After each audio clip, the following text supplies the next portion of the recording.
Esqueci que é só jogar para cima o cadeadinho que a gente fala sem precisar segurar o dedinho. Mas é porque eu já estou fazendo tanta coisa esses dias que eu estou tão cansada e ainda com a cabeça a 1000 por hora por conta dessa questão política, porque realmente eu preocupo com essa questão política.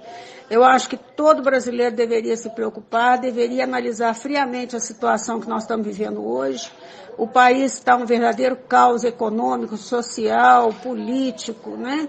Porque realmente nos últimos anos, e aí eu não vou penalizar só Lula e Dilma, mas eu começo lá na época de Sarney, que para poder assumir a presidência da República com a morte de Tancredo Neves, teve que fazer uma série de acordos e foi quem trouxe para dentro da política essa proposta de governo de coalizão, mas uma coalizão partidária com menos partidos, mas com um preço muito alto que se pagava a cada parlamentar para votar aquilo que ele gostaria que votasse. E vou dizer mais.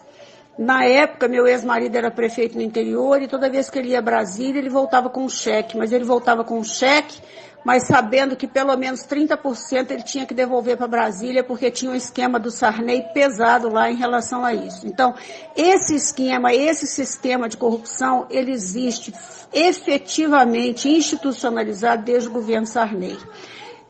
Fernando Henrique Cardoso, não sei se vocês se lembram, aí eu vou fazer um pouquinho análise histórica. Fernando Henrique Cardoso, ele tinha o ministro das Comunicações, que era o Serjão, o famoso Serjão, Sérgio Mota, que era o homem da mala preta dele, né? Sérgio Mota, inclusive, faleceu de uma pneumonia provocada por ar-condicionado do ministério que estava lá cheio de ácaros e etc. Mas o Sérgio Mota, que fez todas as privatizações das teles e uma série de outras privatizações, e ele é que guardava o dinheiro do Fernando Henrique.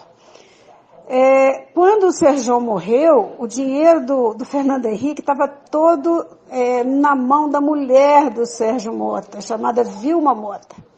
E foi muito engraçado na época, não sei se algumas vão se lembrar, porque eu sempre fui ligada nessa história de política, desde 82 que eu mergulhei nisso, então são muitos anos acompanhando essa história. O Fernando Henrique convidava a Vilma Mota como se ela fosse ministra, como se ela fosse uma assessora especial, e ela não era nada, era só a mulher do ex-ministro, mas porque o dinheiro do Fernando Henrique estava todo na conta bancária da Vilma Mota. Tá? Então, assim, tem cada coisa cabeluda que a gente sabe, que a gente fica sabendo de bastidor e que depois acaba se confirmando e que na medida que você vai juntando as pecinhas e tudo, você vai descobrindo essas histórias todas. Agora, voltando à história recente, né? O que aconteceu com essa postura do Rodrigo Maia? Primeiro, os novos parlamentares que entraram, e a maioria entrou pelo PSL, um partido que nunca existiu, um partido pequeno, que caminhou na esteira, né, da eleição do Bolsonaro. Isso incomodou muito os políticos tradicionais, porque muitos deles perderam seus mandatos em função dessa avalanche de votos que não só o Bolsonaro teve, mas senadores e deputados vinculados a ele também. Bom, o pacote do anticrime do Moro chegou no Congresso com 30 dias, né? A entrada do Sérgio Moro, ele nem entrou na campanha, ele nem se manifestou porque ele era juiz ainda, ele não podia se manifestar. Mas assim que ele assumiu, ele já estava com o pacotinho dele todo prontinho, e colocou, e foi lá e protocolou no Congresso. Só que todos eles, e isso hoje eu vi eu acho até que eu postei aqui no grupo, um texto do Guzzo. O Guzzo é meio dúbio às vezes ele está a favor, às vezes ele está contra, mas isso é típico de jornalista, a gente tem que ter espírito crítico. Mas o Guzzo, ele tem uma visão interessante das coisas.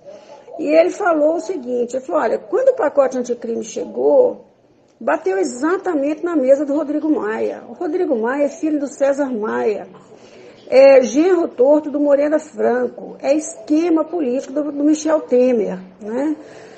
Quantos deputados e senadores do chamado Centrão, que são aqueles que estão pressionando o Bolsonaro hoje de uma forma nojenta, asquerosa, aviltante, quantos deles não estão aí com o rabinho preso, morrendo de medo desse pacote aparecer? Na esteira desse pacote vai ter que vir a questão do foro privilegiado, porque nós não podemos ter no país mais de 25 mil pessoas protegidas pelo foro privilegiado. O foro privilegiado deve ser o mesmo que se tem para vereador, só para voz e voto. Então eu posso emitir minhas opiniões enquanto estiver na tribuna parlamentar e posso votar de acordo com a minha consciência, com a minha ideologia, do jeito que eu quiser. Agora, quaisquer outros crimes, eu tenho que responder como cidadão comum. Aliás, o representante do povo deveria ser uma pessoa ilibada, isenta, proba, né? Sem ter a menor possibilidade de estar respondendo a processos. Mas, infelizmente, não é isso que acontece. Então, o pacote do Moro, quando ele chegou, o Bolsonaro estava no meio da sala de cirurgia tirando a bolsa de colostomia. Foi uma pancada no Congresso, né? E isso já deixou o Rodrigo Maia muito assustado, mas muito assustado mesmo, né? Porque ele deve ter percebido que o jogo mudou, a brincadeira não é mais a mesma, né? Bom, aí Bolsonaro, qual que é a posição do Bolsonaro? Bolsonaro, que sempre foi atacado pela política tradicional, que sempre foi rejeitado pelos bambambãs do Congresso, porque sempre foi do baixo clero, hoje é o presidente da República, se cercou de vários ministros militares e tem tomado algumas atitudes muito importantes para mostrar a história do Brasil, que foi desvirtuada desde os governos esquerdistas, que começou com Fernando Henrique Cardoso. Não vou dizer que Sarney seja de esquerda, não. Sarney é de centro e é um corrupto de primeira categoria. Agora, o Fernando Henrique é uma esquerdinha caprichada, uma esquerdinha caviar, que mora em Paris, toma Dom Perignon todo dia e, se puder, gasta aquilo que o Serjão deixou para ele na conta das privatizações que foram feitas no governo dele, né? Bom, então, o que eu entendo? Eu entendo que estão peitando o Bolsonaro, testando os limites do Bolsonaro para ver até onde ele consegue ir, até onde ele vai, e se ele consegue desfazer o discurso de campanha, que é não entrar na jogada da velha política, que é a política do toma lá da cá. Bom, Bolsonaro é duro na queda.